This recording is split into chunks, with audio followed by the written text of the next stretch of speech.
Hey girls, we back with part 2. After cutting out my lining the same way I did my self fabric, I sewed out the panels at 1/2 inch. My stitcher back was a facing, so it was cut from the regular self fabric, and I also sewed that down to 1/2 inch, folded it over, and top stitched it. I laid down the seam allowance of the lining in the alternating direction of the seam allowance on the self fabric and top stitched that down, and trimmed off the excess. We're back to using sewing clips, as now we're attaching the top of the lining to the top of the self fabric.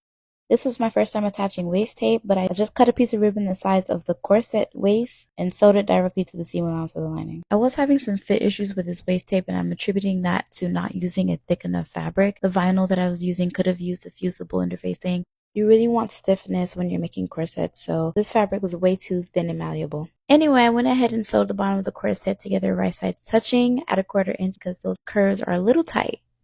Please take your time with this. This is how slow I was going when I was stitching it. For some reason, I have no footage of me finishing the back of this corset. But essentially, after toning the corset inside out, I folded in the stitcher back edges at 5/8 of an inch and top stitch at 1/2 inch. And then proceeded to add my grommets in right behind that 1/2 inch mark at about 1 inch apart. And that's it for part 2. Come back for part 3 where we tackle the skirt.